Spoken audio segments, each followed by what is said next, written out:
Well, let's take a look at where things stand with our weather. Hard to believe we're getting close to the middle of the month of February already. Let's talk about things. Joining us now as we take a look at what is happening with our weather forecast. Eric Snodgrass with Nutrient Ag Solutions joins us. Eric, good to catch up with you again. And let's just start. Let's kind of recap here where we're at since the start of the year. I think that's a good spot for us to kind of catch up with here. So, I mean, talk to us about how our weather has been moving since, we flipped that calendar over to 2024. Yeah, for most parts across the country in a very favorable way. We've watched drought be reduced. We've had some really good cold air that came in January, mid January. We put down a bunch of snow that we then melted, and a lot of that got soaked into the ground. The Mississippi has recovered.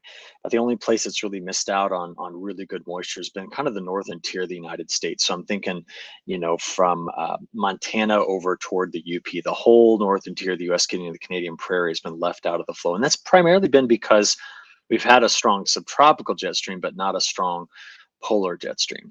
Now, February has come in very, very mild. So far, through the first 12 days of this month, the temperatures are looking, when you compare them to the last 132 years, for most of the central part of North America, like the whole of it, it's the warmest we've got on record.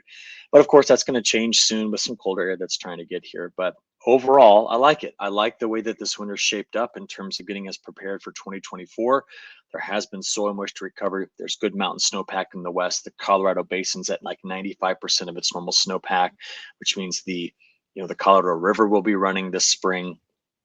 So yeah, overall, not a bad go, despite the wild fluctuations in temperatures. Well, I know we have a few different things in front of us we want to talk about, but let's start here in the near term. How are things looking for this week ahead? I'm hearing some of those rumblings of maybe a little bit cooler air trying to sneak in, as you were mentioning there a little bit. So, are we going to see that this week? What are we looking at? We will. We're just going to have to wait till the end of the week. First, we've got a system that over the weekend put down a lot of severe weather in the south, including some very heavy rainfall across the south. It's also one that put down snow in parts of the panhandles, getting back New Mexico and Colorado over the weekend. Well, that system's heading toward New England, and it's going to be a bit of a mess as that system rolls into New England tomorrow. We're going to be hitting some of the major cities in New England, like New York to Boston, and every city in between with some really heavy snow. There might be a couple places that pick up over a foot of snow. I don't think it'll be in the city, New York City, but possibly Boston gets hit pretty hard out of this. So that system rolls through. And then finally, we have something I've wanted for a while. There's actually two good sized clippers that roll through the northern plains. Could add some snow into Montana and maybe into South Dakota. Could hit the Great Lakes with some snow as well. I love seeing that. But at the end of the week, we're going to watch really cold air enter from Alberta, Saskatchewan, Manitoba into North Dakota and Montana. So high temperatures will go back into the teens in that area. And the big question is how far to the south and how long does that last as it gets into the midsection of the country? And right now, I don't think it's going to last terribly long, not more than a few days, but at least it's cold air. I mean, we haven't seen any in a long time. So we'll pay Mhm. attention to how long it lasts once it gets here. All right, we will definitely keep our eyes on that, and I'm with you. Watching a couple of those Clipper systems, we'll see what they bring us here in the next week or so ahead. And Eric, you and I were chatting before we went live here. You're watching something interesting in the Pacific Ocean right now that you told me could have an effect on our March forecast. So, Yeah. talk about this a little bit. What are you seeing right now? So I haven't seen the Pacific Polar Jet. That's the northern one all winter long. It's just not been there. And starting around the 23rd and 24th of this month, some of the models are hinting at it coming back. Now, what does that even mean? We've been dominated by the subtropical jet, which means very weak flow over central North America. If that Pacific jet on the polar side comes back, well, then it gives us a whole new look. I mean, we could go into a very, very active March in the midsection of the country, in the southeast, up the east coast.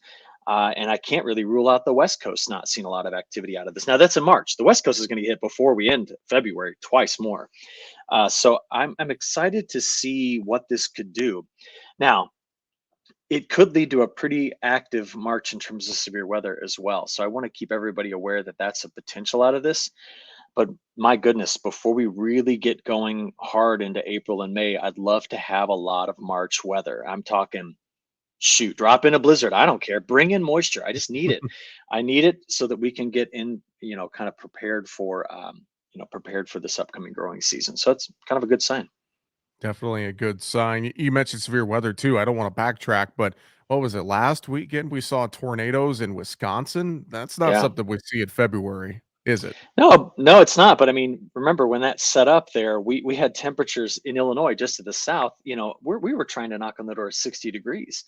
So we Hmm. opened up just a lot of warm, unstable air and popped off a tornado. I believe it has been ranked in a strong EF2. I'll have to go back and check. At one point, we thought it Yeah, was an EF3 tornado, but we then added to that this past weekend. And by the way, just because you brought it up here, watching the Super Bowl last night, did you see the trailer for the new Twisters movie? I don't I know. I did. saw. So that movie came out when I was 16, the original one. So to see this kind of remake or sequel or whatever it is, I think it'll be pretty exciting to for us to kind of look forward to something this summer. I agree with you on that one. I'm gonna sit down and watch it. I mean, I Oh don't yeah. know if it can eclipse the original, but we'll see. We'll see what it could do. That is for sure. Let's shift our focus. Let's talk South America here, Eric. I know that we continue to watch what's going on in Brazil and Argentina. We've seen some heavier rains. It looks like getting back into Argentina here the last week or so. Talk to me about how things are looking this week ahead here in South America. Yeah, it's still wet after a good soaking rain we saw over the weekend in Argentina. It's still going to be wet in parts of Argentina going forward. Also, Paraguay's picking up a bunch of rain, and so is northeastern Brazil. We're a bit drier in the center west area, but they're trying to harvest, which, as I'm sure you saw, like Mato Grosso is still ahead of pace on harvest. It's also even ahead of pace on planting of safrinha corn. So the big question is going to be, will El Nino show its cards here come April, which would mean drier conditions in the center west area in April, which could hurt the safrinha crop as it's going through grain fill. And there's a lot of confusion over what this El Nino is going to do. I'm not sure if you saw this last week, but National Weather Service released their newest outlook for El Nino and La Nina, calling for a transition to La Nina by summer. Now, we're not arguing with that. I think that's going to happen, but the Mhm. misinterpretation of the graphic is what's important. You see it's a probability graphic. It's saying this is the chance of having La Nina, but people are interpreting the size of the blue bar on it as being the strength of the La Nina. And I'll just tell you something. When you look back historically, a couple of our strong El Nino events that transition to La Nina, they don't give a clear picture on what summer could be. So, for example, 1988 was a year that did that. So was 2016. I mean, look at the two complete opposite years here in terms of what they did. 88 producing massive drought, 2016 for a lot of folks, especially in the Midwest, we had adequate rains, good rains. It was drier in the southeast. It was drier in parts of Texas. That was what 16 did. So we just need to be careful with making broad assumptions about the rate at which El Nino declines and La Nina resurfaces. I think the only thing I'm kind of quote unquote confident about is I think we're gonna have an active severe weather season this year, more active than normal, and then I think the hurricane Mhm. season is going to be very active come fall.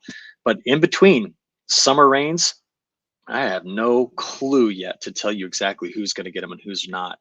That's why we have to wait till Mhm. spring to see the pattern set up.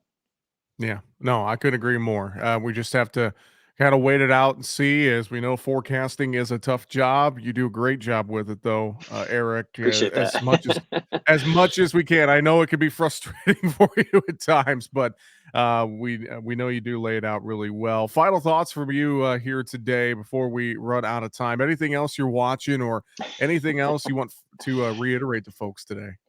Well, I would just say I mentioned 2016, and that's going to get again a lot of folks thinking about what happened in spring of 16 in the markets. We had pretty good rallies in 16 Mhm. spring, but I just want to say that I think the overall position of things is much different this year, even though 16 is an analog year in terms of weather. So, just want to be clear on that before we wrap it up.